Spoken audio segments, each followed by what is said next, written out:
Hello everybody, welcome to my Imperial Nobility guide for NAF, Arena and setups. So we've got a few things to cover. Essentially this is going to be a NAF style guide. All of these videos are going to be NAF style. It's just that the chosen NAF format is going to be Norse Arena from Season 7 of Blood Bowl 3. You can see here they've got tiers, they've got different skills for each tier. This is absolutely standard for NAF style. Now, I'm not saying that this particular rules pack is, but this is what you will see in NAF style tournaments, right? There are different tiers, there are different cash values. It's usually this kind of cash value as well, quite low cash value, and between 6 to 8 skills and stuff like this. So this is completely normal to see for a NAF style format. And what's good about this for teams like Imperial Nobility is they're generally tiered quite favourably. You can see here they're tier 3, which is equal to Black Orcs, Chaos Chosen, Chaos Renegades, Nurgle and All World Alliance. And I think Imperial Nobility are a little bit better than all of those. So this is pretty decent tiering, and when you compare them to say Dark Elves, you're getting an extra skill, an extra secondary skill, and an extra 20k. So you're getting, what's that, 80k more than Dark Elves? Which is, that's pretty decent, right? Like, that's helping you. They aren't getting 80k of inducements to help. So, when you look at what you can get in this particular rule set, we've got a block ogre, where you're spending the secondary on the block ogre, 4 primaries for 4 guard players, 2 primaries for 2 dodge players, and a primary for leader. The team that gets us 12 players, 2 rerolls, an apothecary. We do have 10k left over, so we've got an assistant coach. It's not high impact, but it's the best thing you can get with money that you have left over. And you can already see there's an option here. You could take guard on the ogre and then spend your secondary on guard for the thrower because he's got higher AV. But the problem then is, although 6 guard is incredible, only 2 rerolls is grim, right? Like you really do want the 3rd reroll. But of course that makes your thrower a high target, so high priority target. So it's certainly feasible to go 6 guard, and 6 guard 2 blodge is great, right? But I think hitting with the ogre every turn is what you want to do. Even when it's 2 dice, you'd really want to hit things with the ogre and remove things, and that's just really good. So I think I like this build the most for Imperial Nobility. And whenever you play them in NAF, you're going to go something similar, right? You want dodge on your blitzers, and you want as much guard as you can realistically have. Leader throwers is good, guard throwers are good, block or guard ogres are both good. We saw Andri win the World Championship with a very similar build to this. There was a little bit more money, so he got this second thrower, and he was allowed an additional skill, which is how he got guard on the ogre and guard on the second thrower. And honestly, I really like that build. That's what I essentially picked for Euro Bowl, and it had really favourable tiering. So you'll find in NAF style, sometimes they'll get loads of stuff, right? Like they could have even more than this. So if you find a really favourable rule set, that's definitely a strong indication to consider Imperial Nobility. And I've also got the formations here, so there we go. This is pretty much your standard offensive setup for every team versus everybody, right? If they're putting 3 guys in the LOS, you want to set up to take diagonal blocks on people, and you want your wrestlers to hit because they're safe blocks. You've got all your big wall of guard, keep all your guard together, supporting each other in the fight. This leader here is a little bit exposed here. You could actually come 1 back, I guess. This is a little bit worse against a blitz, but on the other hand, it protects your thrower more. So either of those setups would be fine. And then your blodge players in the backfield ready to pick up the ball. So, both of them. This can react, right? If somebody puts pressure on, this guy can come over and hit them. If a gutter runner runs into your backfield, he can blitz while the other one picks up and stuff. So I do like a blitzer back. He could come back 1, right? These aren't set in stone, these kind of things. But the idea is that if your opponent gets a blitz, they can't just, like for example, if you had like something like this as your setup on a blitz, if they roll a defensive blitz, they could blitz this guy and then run the whole team through. You don't want to do that. So the principles on offense are to stop people running through easily, but also you want to maximize your hits in the LOS. Now obviously offense is very reactive, so having an offensive setup like this is a bit superfluous, but you know, you want your Rogue on the LOS hitting with block. I'm still going to do them. I'm still going to put them in each video because I think it's fine. Like, it's not the end of the world to have these defensive wise. So your standard is probably the chevrons. So you have your 3 worst players in the LOS.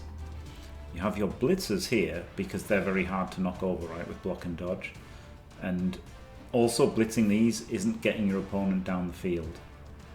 And you've got your Wrestle Guarders holding the sidelines, and then Wrestle Guard plus Ogre holding the interior. Now, because the Ogre's stronger, this, you know, you have to go asymmetrical somehow, right? Because you've got an Ogre. If you don't put them, even if you put them on the line, you're still asymmetrical somehow. So I like both guards on one side and strength 5 on the other. So like I like to balance setups like this. So the chevrons is what you'd use versus like average teams, you know, like humans or whatever. If you don't want to concede in 2 turns, then obviously this is the build. This is the best you're going to get, really, defending a 2-turn touchdown. You can do aggressive chevrons where they're everybody is 1 square up. You can imagine the rest all move up. That's okay. Obviously, it's a bit weak to quick snap, but you can do that sometimes. You know, really, if your opponent's really desperate for a 2-turn, they haven't got many players, that can make things a little bit more difficult for them. Because it strengthens the center, right? That's the main thing of going up 1 is it strengthens the center. This suddenly becomes a lot harder to break through if these guys roll up like this. So, whereas otherwise, so it's hard to break through the center anyway because you've got wrestle, stand firm. Well, the wrestle doesn't help, but the stand firm helps, and then you've got an Ogre here. So, you know, if you clear the LOS though, you can go through, and obviously you come around the side. So this is okay versus quick scores. And versus like moderate strength teams, right? Like, let's say hybrid teams.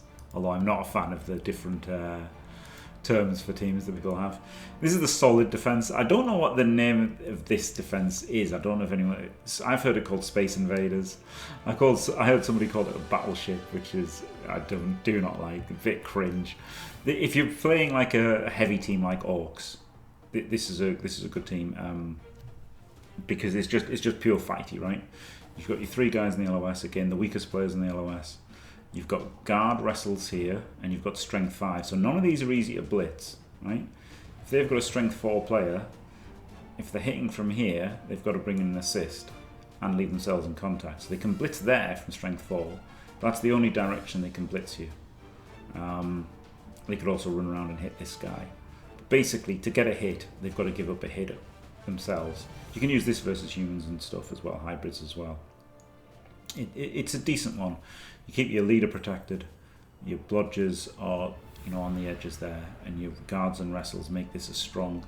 This is a really good formation. I recommend this for most teams, honestly. It's a very strong. You're trying to limit blitzers. That's the point of this, is trying to limit blitzers on the first turn blitz options. Yeah, I got there in the end. Then you've got the thing, what if you're against elves, right?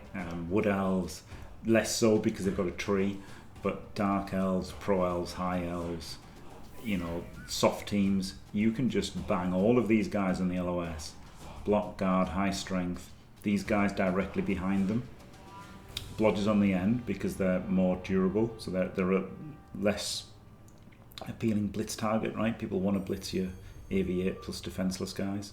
So you keep your blodgers as realistically the only players they can blitz if they want to blitz anything. Keep your thrower a bit protected again. So you've principles on defense is you want to keep your throwers protected, right? Because he's got leader.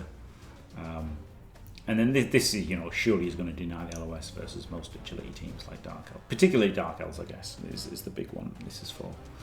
And, you know, you can... But certain teams, if you feel like you can bully them, this is how you do it, I would say. I would say this is your standard defense. Try to put off people blitzing. You know, try to make the blitz awkward for the first turn.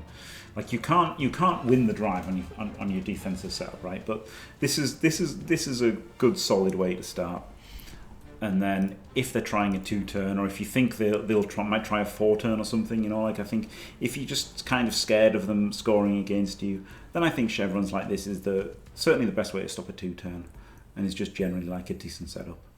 Of course, you want the leader on the pitch. You're benching this guy. So there's a few different setups there for you. that's the team build that I'd go for this. There's the team building principles, which is, you know, maximize guard and blodge.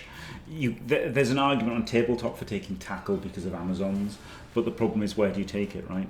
Because you really want blodge blitzers, leader or guard throwers, guard bodyguards, blocker guard ogre. So yeah, I think this is what I'd take, and maybe if the rules pack was good for Amazons, then maybe you know, this puts you off taking maybe that would put you off taking Imperial Nobility a little bit. But I am going to do an arena run with these. I'll put that on YouTube. I'm going to do an arena run with every team, so they'll all go on the YouTubes. And yeah, that's about all I've got to say about that. So thanks for watching, everybody. Don't forget to leave a like and subscribe, and stay fantastic.